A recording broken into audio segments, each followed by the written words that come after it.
이번 오후 세션 열어주실 연사는 포인트 오브 레퍼런스 스튜디오의 대표를 맡고 계신 제프리 러들로입니다.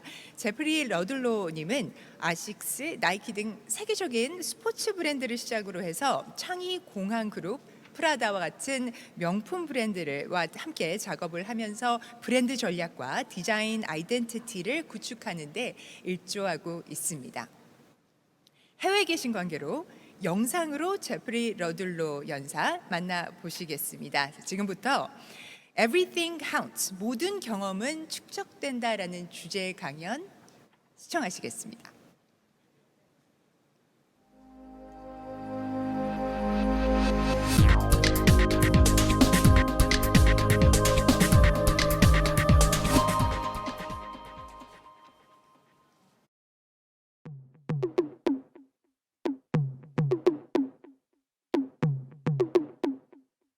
Interview take one.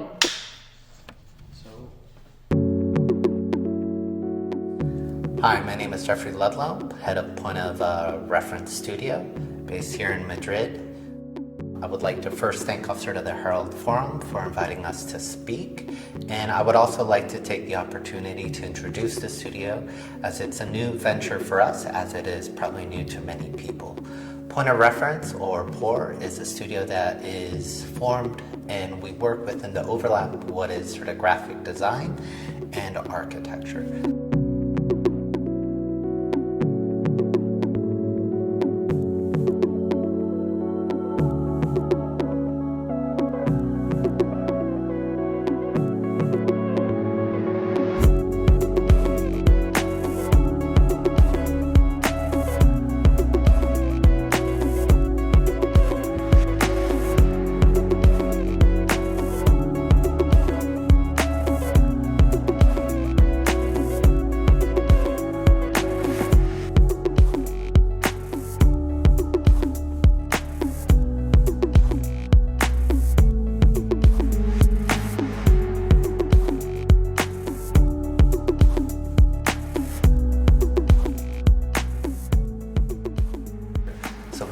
Identities and branding for people, building, designers, architects, etc.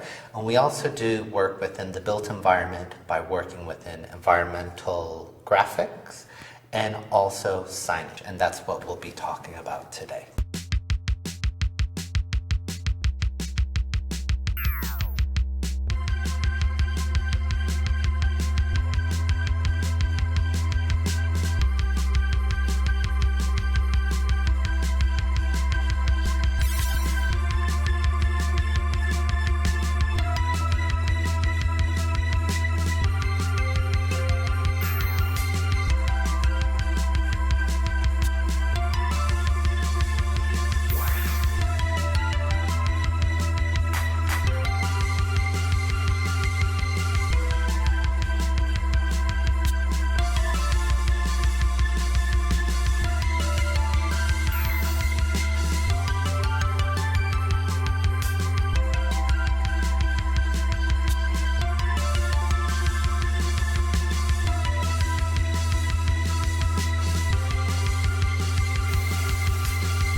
To the pandemic, I think we're all a little bit more conscious of sort of signage and of what it is telling us. We're now living in an age where we have signage that tells us how far to stay apart, to wear a mask, to wash our hands, how often and how long we should wash our hands, to even telling us the rules and regulations of entering sort of private spaces.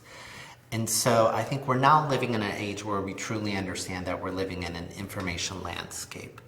And even before COVID, we have always been sort of interested in signage. Signage is a thing that's ubiquitous, it's everywhere. It's in large scales, part of sort of city infrastructure, part of transportation, to smaller scale, it even begins to label, to caption, and notate things, whether it's our laws, etc. For the past 2 years, we have been studying and stewing about sort of signage and understanding its relevance, its history, its materiality, its cultural relevance. We know it's a little bit of a niche topic, but we think it's really an important one and one that is relevant to everyone culturally. Signage has always existed since the beginning of sort of cities and architectures. For as long as there have been cities and architecture, there's always been a need for people to find destinations and also a need to guide people who are lost. Right? One of the first instances of signage was in the 5th century in Turkey, which is a sign of a foot and a picture of a woman's face, where the foot is actually an arrow and its indication of where to go, and the face is actually an advertisement of a brothel. So it's actually sort of brothel advertisement and directional signage. It's hard to think what future anthropologists will think in the future when they look at perfectly spaced dots that are sort of 6 feet to 2 meters apart. Like, will they have the context of COVID, or will they really think that we are somehow a precision-based society where we need to be spaced? And the reason I say that is because signage is really a cultural reflection of who we are. It tells us about our laws, it tells us about right or wrong, about our laws, our norms, our labels, the way we advertise. It really is a larger reflection of us at large. During the pandemic, we didn't think about designing better signage, better COVID signage. We thought about it more about reflecting about the general nature of signage, climate crisis, could signage be more sustainable? And that was the main thing that we were really concerned about. But what we really didn't know, what we wanted to find out was, one, if signage was a major pollutant, and two, if within designing signage, if there was something that we could do to be more sustainable or could even affect sort of climate change at all.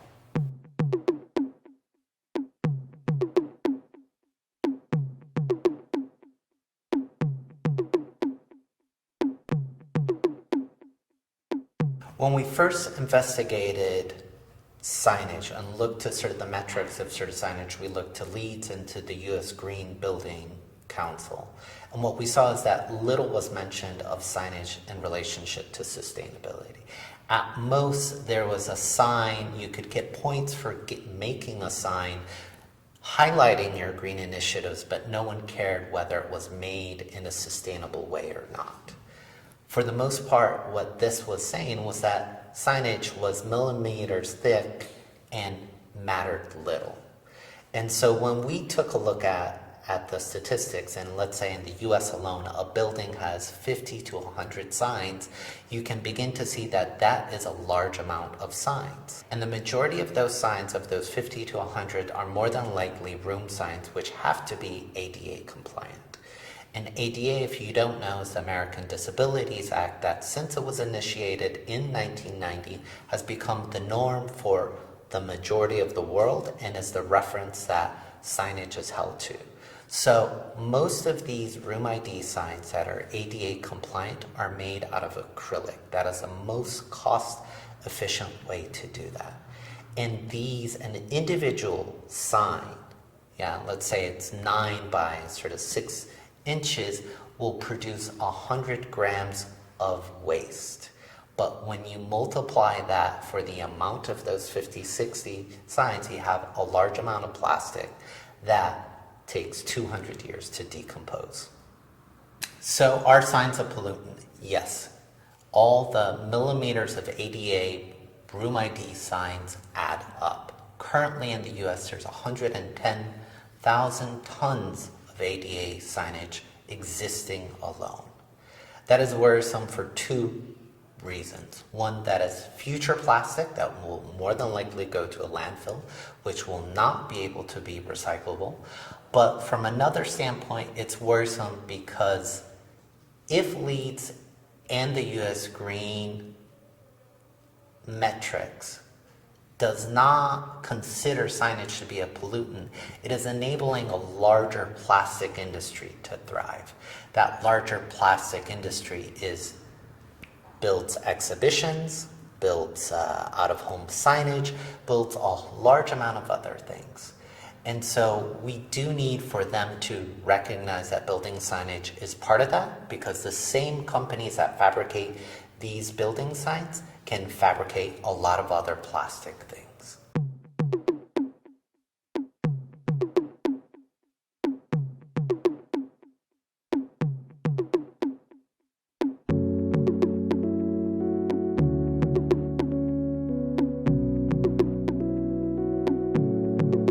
One of the most polluting aspects of signage is the out-of-home market.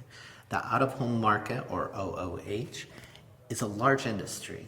In 2020 alone, during COVID, it was 27 billion US globally, and that is set to increase to 33 billion in 5 years. That is a large industry. And if you don't know exactly what the out-of-home market is, it is essentially all the billboards. If you've ever seen advertisements on buses, on billboards, at airports, in escalators, etc., that is out-of-home. And more than likely, you've probably seen one of two names at the bottom, which is JCDecaux or Clear Channel. Those are the two largest out-of-home sort of companies out there. JCDecaux currently has 145,000 billboards globally. It's literally an empire of signs. And if you were to calculate those billboards by square area, it might be the largest private landlord ever. Meaning if you think of that as a landlord, they are literally flipping tenants on a daily, monthly basis. That is why the industry is so large and so profitable. The open and dirty secret of out-of-home market is that it is made for temporal messaging, but it's anything but temporal for the environment.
In the past year alone, 156 million square meters of paper have been sent to the landfill, and 550 tons of PVC has also been sent to the landfills. That takes 400 years to decompose. So as you can see, this temporal messaging is done in a very not temporal fashion. In our research, we found a historical precedent that we could really learn from. And that what we had found that out of home, even though it had existed since the dawn of time, it was more prevalent during the Victorian age. It really colonized sort of the public space.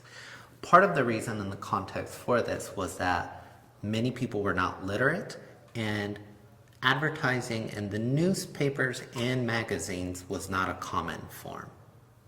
This outdoor advertisement was unregulated and became excessive and appeared on all sorts of buildings and public spaces. And with this came public outcry. That public outcry you can see in such cartoons here as punch cartoon, and with that came legal legislation that placed heavy taxation and stiff fines on advertising in public. There came the era of post-no bills. Post-no bills was really an era where the police chased after fly paster posters, and that essentially became sort of the common trope that you began to see in sort of cartoons. But also more importantly at the time, what was happening was the literacy rate was increasing and more people were reading newspapers, which transferred advertisements from the public space to print media. I bring up this historical anecdote for a couple of reasons. One, to show the shift in sort of the media landscape, but also to show that public outcry can really change things. We have to really understand that out-of-home advertising is pollutant. We need to rethink of it from being a temporary message system to be a more permanent. And we need to really begin to identify it as part of a larger industry. In conclusion, I hope I've entertained and informed you about signage and to really inform you on what is the pollutant capacity of signage within our built environment. One, in our building signage, we hope to really lobby and to both architects and designers for them to understand what is the impact of signage within pollution. And two, as consumers, for us to understand that the advertisements that we see in the public space are also a form of public pollution as well as visual pollution. We're now at a moment of no return, where small numbers such as temperature change, sea level rise are changing our environment drastically. We must also design signage in the built environment thinking of this, how small numbers and small things can change things in large ways.